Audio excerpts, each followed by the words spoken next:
Hello student, welcome to my channel Sarman lecturer. आज का ये वीडियो क्लास 10 साइंस के लिए सबसे ज्यादा इंपॉर्टेंट है और अगर आप इस वीडियो को नहीं देखोगे तो आपने बहुत ज्यादा इंपॉर्टेंट वीडियो मिस कर दिया। तो वीडियो को लास्ट तक देखना, वीडियो को लाइक कर देना, चैनल पर नए हो सब्सक्राइब कर लेना। इसमें हम लोग जो साइंस है उसके बहुत सारे मोस्ट इंपॉर्टेंट क्वेश्चन देखेंगे जो आपकी बोर्ड एग्जाम के लिए सबसे ज्यादा इंपॉर्टेंट है। ठीक है, तो चलो हम लोग एक एक क्वेश्चंस को देखते हैं। जो हमारा साइंस का सबसे महत्वपूर्ण प्रश्न है, टारगेट 90+ है और आप लोगों का जो मॉडल पेपर है उसका सॉल्यूशन जल्द ही आने वाला है हर एक सब्जेक्ट का। तो आप लोग सब्सक्राइब करके नोटिफिकेशन बेल को प्रेस कर लो ताकि जो भी वीडियो अपलोड किया जाए उसका नोटिफिकेशन आपको सबसे पहले पहुंचे। ठीक है, पहला प्रश्न आपसे क्या कह रहा है कि वायु में जलाने से पहले जो मैग्नीशियम रिबन है उसे साफ क्यों किया जाता है। ये बहुत ज्यादा वीआईएमपी प्रश्न है और मैंने आज साइंस की इस वीडियो में लिया है और इसको जरूर याद रखना कि वायु में जलाने से पहले जो मैग्नीशियम रिबन है इसे साफ क्यों किया जाता है। पहले चैप्टर का सबसे ज्यादा इंपॉर्टेंट क्वेश्चन। तो आओ हम लोग देखते हैं बहुत ज्यादा डिटेल में। सबसे पहले आपको पता है कि जो वायु है, वायु में ऑक्सीजन होता है और ऑक्सीजन जो होता है वो मैग्नीशियम से अभिक्रिया कर लेगा। ठीक है, तो मैग्नीशियम से जब अभिक्रिया कर लेगा तो मैग्नीशियम ऑक्साइड बन जाएगा और अगर मैग्नीशियम ऑक्साइड बन जाता है तो फिर जो होता है ना, मैग्नीशियम ऑक्साइड उतना जल्दी जलता नहीं है और उसको जलाने के लिए पहले हम लोग मैग्नीशियम ऑक्साइड का जो परत है ना उसको साफ कर लेते हैं। अगर हम लोग साफ कर लेंगे तो जल्दी जलेगा। ठीक है, आओ हम लोग डिटेल में समझते हैं। लिखा हुआ जो मैग्नीशियम रिबन है ना, मैग्नीशियम रिबन की सतह पर उपस्थित मैग्नीशियम ऑक्साइड, जो मैग्नीशियम रिबन है, एक रिबन होता है मैग्नीशियम रिबन है कि सतह पर जो उपस्थित होता है क्या, मैग्नीशियम ऑक्साइड। मैग्नीशियम ऑक्साइड की सतह को साफ करने के लिए, जो मैग्नीशियम ऑक्साइड की सतह है उसको साफ करने के लिए दहन से पहले रेगमाल से रगड़ कर साफ कर लिया जाता है ताकि मतलब जलने में कोई दिक्कत ना हो। और अगर आप मैग्नीशियम ऑक्साइड की सतह को साफ कर लोगे तो काफी जल्दी जलना स्टार्ट हो जाएगा। यह है हमारा पहला प्रश्न और अपनी भाषा में बहुत अच्छे से समझाया है। अगर आपको समझ में आ गया हो तो अच्छी बात है, नोट जरूर कर लेना, नोट्स बना लो। आपका बोर्ड एग्जाम बहुत ही ज्यादा नजदीक है, जो इंपॉर्टेंट क्वेश्चन है उसका नोट्स जरूर बनाओ। ठीक है, थोड़ा मेहनत करो, मेहनत करके अगर आप पढ़ोगे तो मेहनत का फल जरूर मिलेगा। यहां आप लोग जो क्वेश्चन नंबर 2 है इसको देखो। आश्रित जल, आश्रित जल जो होता है, जो आश्रित जल होता है विद्युत का चालन क्यों नहीं होता। जो आश्रित जल का विद्युत का चालक क्यों नहीं होता जबकि वर्षा का जल होता है। ठीक है, ये आपको बताना है इसका आंसर। ठीक है, तो अब आपको बताना है कि जो आश्रित जल है विद्युत का चालक क्यों नहीं होता जबकि वर्षा का जल होता है। छोटा सा रीजन है जो आपको समझना होगा। देखो, जो आश्रित जल होते हैं, आश्रित जल, ठीक है, आश्रित जल जो होते हैं विद्युत का चालक नहीं होता जबकि वर्षा का जल होता है। अब मैं आपको रीजन बताता हूं, क्योंकि आश्रित जल में जो H+ आयन है अलग नहीं होते। H+ आयन अगर अलग नहीं होंगे तो वो विद्युत का चालन नहीं करेगा। ठीक है, क्योंकि उसमें आयन अलग ही नहीं होंगे। ठीक है, जबकि जबकि जो वर्षा का जल है, वर्षा के जल में H+ आयन आसानी से अलग हो जाते हैं, आसानी से अलग हो जाते हैं। तो ये जो होते हैं H+ आयन ही विद्युत का चालन करते हैं। अब जब H+ आयन अलग ही नहीं होंगे तो वो विद्युत का चालन कैसे करेंगे। और जो वर्षा का जल होता है, वर्षा का जल जो होता है उसमें H+ आयन जो होता है वो आसानी से अलग हो जाता है और जब वो आसानी से अलग हो जाता है तो क्या होता है, विद्युत का चालन आसानी से कर देती हैं।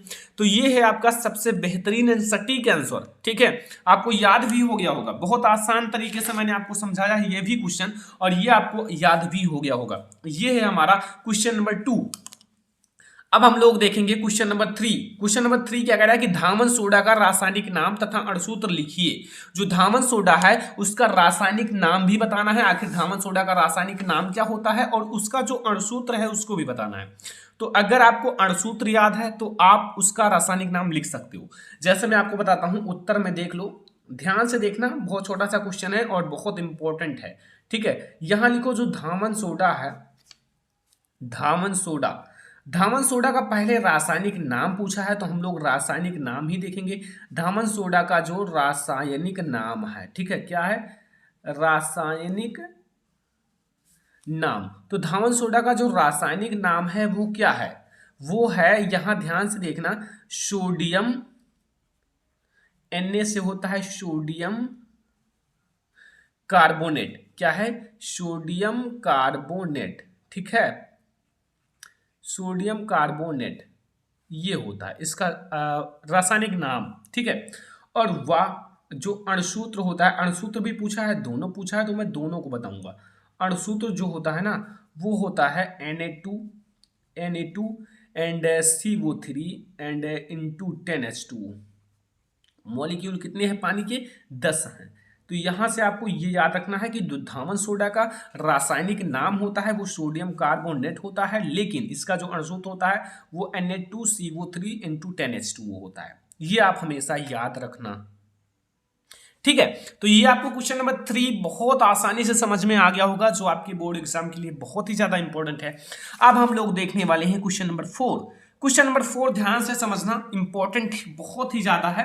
देखो यहां आपको दो चीजें समझ में आएंगी। कह रहा है कि दो धातुएं के नाम बताइए। जो दो धातुएं हैं उनका नाम बताना है जो तनु अम्ल में से हाइड्रोजन को विस्थापित कर देंगी। मतलब जो अम्ल है उसमें से हाइड्रोजन को विस्थापित कर देंगी, चाहे आपका HCl है, HCl अम्ल इसमें से हाइड्रोजन विस्थापित कर देंगी, ठीक है। और दो धातुएं जो ऐसा नहीं कर सकती, जो हाइड्रोजन विस्थापित नहीं कर सकती, हाइड्रोजन को विस्थापित नहीं कर सकती, वो भी बताना है। तो आप कैसे जान पाओगे, ये भी तो जानना जरूरी है। देखो एक आपको पढ़ाया गया है सक्रियता श्रेणी या विद्युत रासायनिक श्रेणी, उसमें जो हाइड्रोजन के नीचे हैं, जैसे ये बीच में हाइड्रोजन होता है, हाइड्रोजन ऊपर होता है नीचे होता है, नीचे जो हाइड्रोजन के नीचे वाले तत्व हैं या धातु हैं वो नहीं विस्थापित कर पाएंगी अम्ल में से हाइड्रोजन, जो ऊपर वाले हैं वो विस्थापित कर लेंगे। तो यहाँ मैं उत्तर में बता देता हूँ बहुत ही अच्छे से। जो जिंक है, दो बताना है ना, तो यहाँ जो जिंक है, जिंक तथा लोहा, तथा जो आपका लोहा है, जिंक तथा लोहा, ठीक है, ये क्या करेंगी, हाइड्रोजन में से अम्ल विस्थापित कर सकती हैं। तो मैं एक बार लिख देता हूं, जिंक तथा लोहा जो है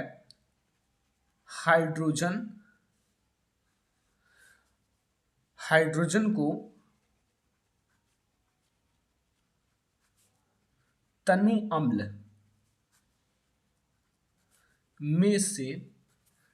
अम्ल में से इसको मैं थोड़ा सा अलग कर देता हूं, ठीक है, ध्यान से समझना, में से विस्थापित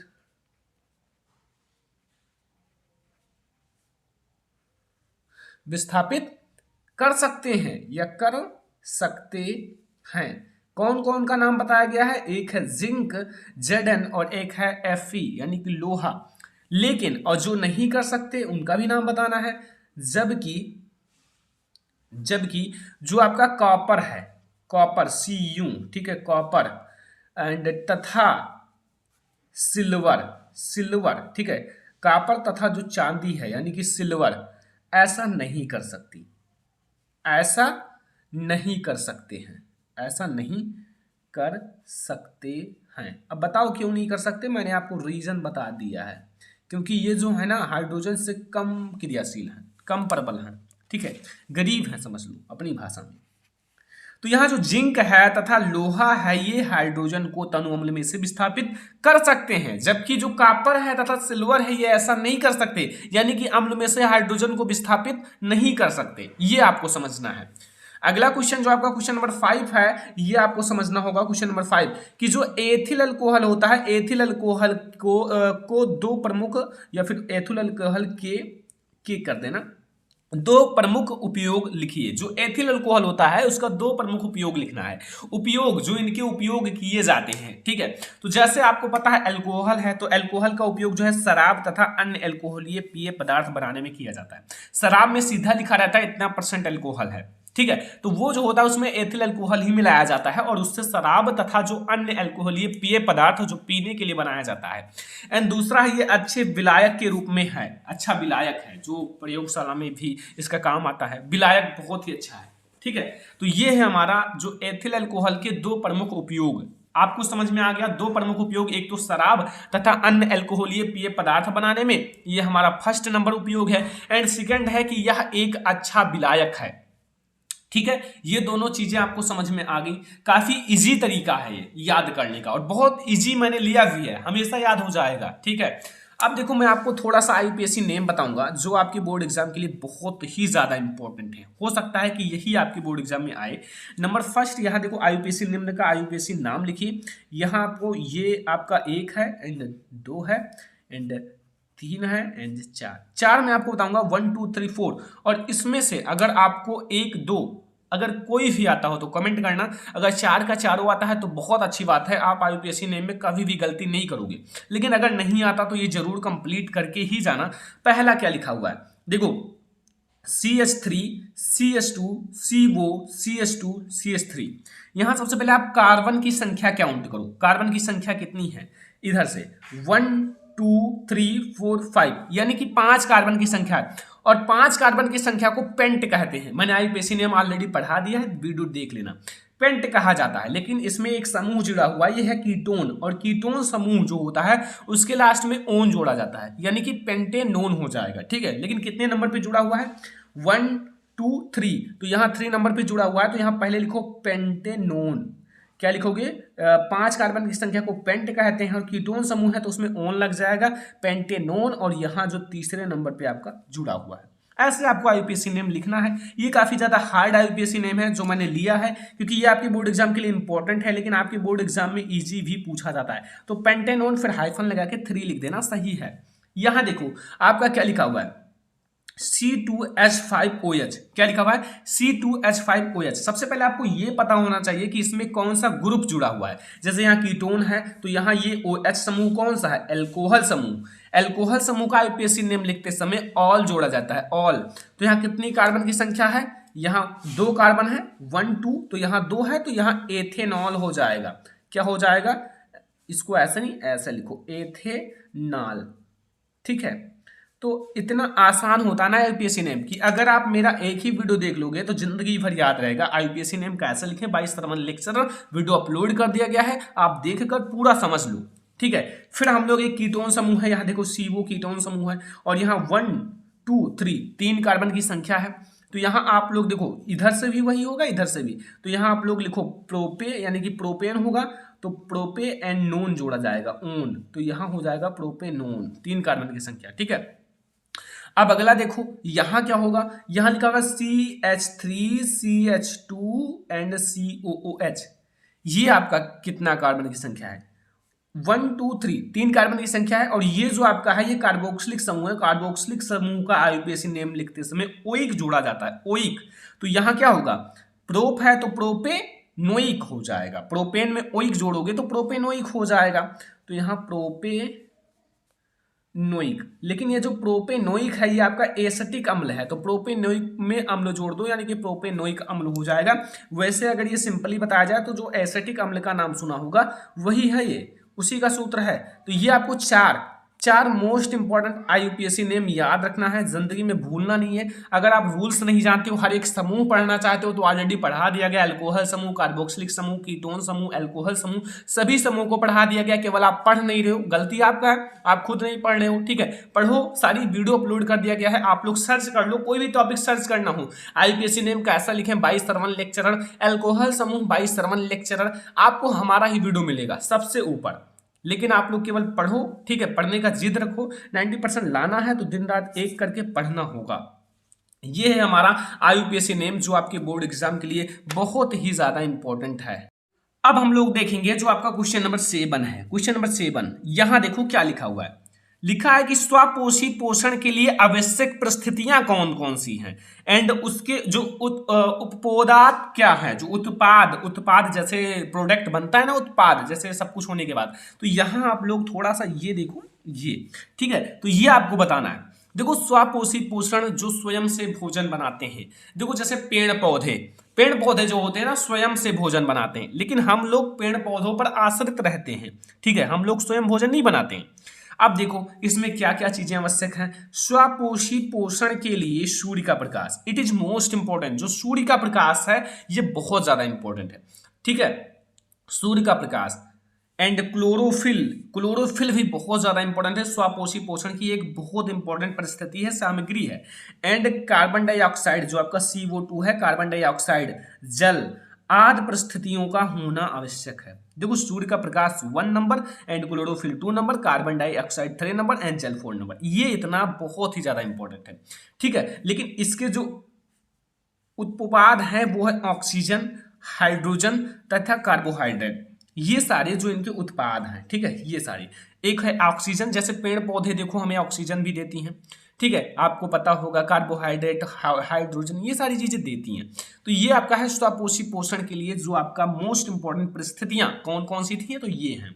और इसका उत्तर भी आपको समझ में आ गया होगा, कोई दिक्कत नहीं होगा, बहुत इजी है। अगर आप ध्यान से समझोगे तो ये जैव पराक्रम का है, आपको इतना तो पता ही होना चाहिए। और जैव पराक्रम चैप्टर आपकी बोर्ड एग्जाम के लिए इंपॉर्टेंट है, बोर्ड एग्जाम के लिए बहुत ही ज्यादा इंपॉर्टेंट चैप्टर है। इससे आपके बोर्ड एग्जाम में बहुत सारे नंबर आते हैं, लॉन्ग क्वेश्चन भी आता है बोर्ड एग्जाम में, तो याद रखना सारी चीजें पढ़ाया गया है। क्वेश्चन नंबर 8, जो पुमंग होते हैं एवं जायांग में अंतर स्पष्ट कीजिए। पुमंग का नाम भी सुना है और जायांग का नाम भी सुना है, लेकिन इन दोनों में क्या डिफरेंस है, क्या अंतर है, ये आपको बताना है। तो सबसे पहले आपको क्या समझना है, जो पुमंग होता है इसका उत्तर समझ लो। पुमंग और जायांग ये सारे जो होते हैं, एक मेल एक फीमेल, ये दोनों होते हैं, यानी कि जो पुष्प का नर जननांग एंड मादा जननांग ये सारे होते हैं। तो पुष्प का जो नर जननांग होता है वो पुमंग होता है, ठीक है। तो यहाँ जो पुमंग क्या है, पुमंग क्या है, पुष्प के नर जननांग, क्या है, नर जननांग, ये है पुष्प के नर जननांग, कौन, पुमंग। एंड जबकि जननांग है, जबकि जो आपका जायांग है, जायांग क्या है, पुष्प के मादा जननांग है, मादा जननांग है, जननांग मतलब जनन अंग, ठीक है, जननांग है। तो ये छोटी छोटी क्वेश्चंस हैं, लेकिन ये सारे आपके 2 नंबर में आते हैं, भूल मत करना। तो ये छोटा है, ठीक है, तो आप हमेशा याद रखना। यहाँ देखो सबसे पहले जो पुमंग है वो क्या है, नर जननांग है, और जो जायांग है वो क्या है, मादा जननांग है, ठीक है, समझ में आया। ये हमारा क्वेश्चन नंबर 8 है। सारे क्वेश्चन आपको समझ के ही जाना है और सारे क्वेश्चन नोट कर लेना है, सुंदर सुंदर नोट्स बनाओ, उसको बार बार रिवीजन करो। जितना आप रिवीजन करोगे उतना ही ज़्यादा आपको बोर्ड एग्जाम में नंबर मिलता जाएगा, क्योंकि अगर आप रिवीजन करोगे तभी आपको याद रहेगा। एक बार पढ़ने से कुछ नहीं याद होता, आप भूल जाओगे बोर्ड एग्जाम तक, ठीक है। यहाँ आप लोग देखो क्वेश्चन नंबर 9 क्या कह रहा है, 9 नंबर, जो अनुवांशिकता है, नाम सुना होगा, अनुवांशिकता के जनक का नाम बताइए। जो अनुवांशिकता है उसके जनक कौन है, ठीक है, ये आपको बताना है। तो अनुवांशिकता के जो जनक हैं वो कौन है, वो आपको पढ़ाया गया अनुवांशिकता एवं जो जैव विविधता है उसमें, ठीक है। वो है ग्रेगर जॉन मेंडल, कौन है, नाम सुना होगा, और जॉन मेंडल जी का जो नियम है वो भी पढ़ा होगा, बहुत ही ज़्यादा इंपॉर्टेंट है। जो ग्रेगर जॉन मेंडल जी का नियम है, 3 नियम है, और तीनों नियम मैंने पढ़ा दिया है, और वो बोर्ड एग्जाम के लिए बहुत ही ज़्यादा इंपॉर्टेंट है। बायोलॉजी का एक लॉन्ग क्वेश्चन समझो, ठीक है, जो 100% आ सकता है। ये है हमारा क्वेश्चन नंबर 9। क्वेश्चन नंबर 10 आपको लंबा लगेगा, लेकिन थोड़ा सा समझना जरूर, एनसीईआरटी का बहुत ज्यादा इंपॉर्टेंट है, फिजिक्स का क्वेश्चन है, ठीक है। क्वेश्चन नंबर 10 क्या कह रहा है कि वायु में गमन करती प्रकाश की एक किरण, जो वायु है उसमें गमन कर रही है, यानी कि चल रही है, कौन, एक प्रकाश की किरण, ठीक है, जल में तिरछी प्रवेश करती है। जल में क्या करती है, तिरछी प्रवेश करती है। क्या प्रकाश किरण अभिलंब की ओर झुकेगी अथवा अभिलंब से दूर हटेगी, बताइए क्यों। देखो समझना यह है कि वायु में गमन करती प्रकाश की किरण वायु से कहां प्रवेश करती है, जल में। वायु से कहां प्रवेश करती है, जल में। अभी आपको सारा कुछ समझ में आ जाएगा, एक बार आप इसको पढ़ो जो मैंने लिखा है, फिर मैं आपको बहुत अच्छे से समझा दूंगा। यदि वायु में गमन करती प्रकाश की किरण जल में तिरछी प्रवेश करती है तो वह अभिलंब से दूर, अभिलंब की ओर झुकेगी, क्योंकि जल में प्रवेश करने पर जो इसका वेग है वो कम हो जाता है। अच्छा, वेग क्यों कम हो जाता है, देखो जो वायु है, वायु जो है एक सघन नहीं बल्कि विरल माध्यम है, और वायु से ज्यादा सघन है क्या, जल है ना, समझ में आया। अब अगर वो वायु में गमन करती है फिर वायु से डायरेक्ट जल में आएगी, तो फिर वायु में ऐसा होता है ना कि वो स्वतंत्र होता है, चाहे जितना तेज भागे चाहे जैसा करे, लेकिन जल जो होता है, जल आई होप कि उससे ज्यादा सघन है, और जब वो जल में प्रवेश करेगी तो वो भाई झुक जाएगी, अभिलंब की ओर झुक जाएगी। ये याद रखना, बहुत ज्यादा इंपॉर्टेंट है, थोड़ा सा पॉइंट है और पॉइंट आपको समझ के ही जाना है। ये अपवर्तन का 2 रूल है, जो मतलब सघन से विरल, विरल से सघन वाला, वही आप याद रखो, फिर आपको याद हो जाएगा। ये हमारा क्वेश्चन नंबर 10 है, और आपको समझ में भी आ गया होगा, बहुत ज्यादा इजी भी है, कुछ है नहीं क्वेश्चन में, ठीक है। चलो भाई हम लोग देखते हैं क्वेश्चन नंबर 11, जो आपके बोर्ड एग्जाम के लिए बहुत ही ज्यादा इंपॉर्टेंट भी है। क्वेश्चन नंबर 11 क्या कह रहा है, ध्यान से समझना, थोड़ा सा पॉइंट है।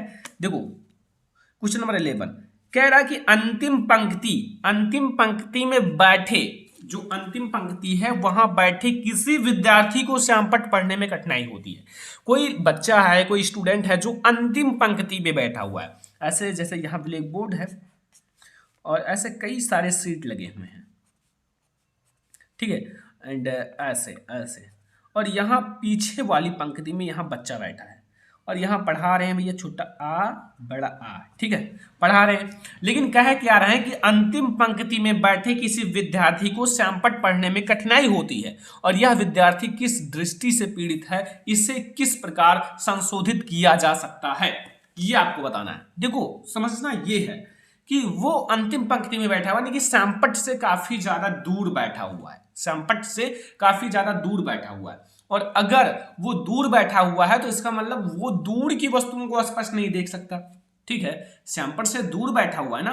अब वो अंतिम पंक्ति पीछे बैठा हुआ है तो काफी दूर है श्यामपट्ट से और उन्हें क्या नहीं दिखाई देता, श्यामपट्ट में जो चीजें लिखी हुई हैं वो नहीं दिखाई देता।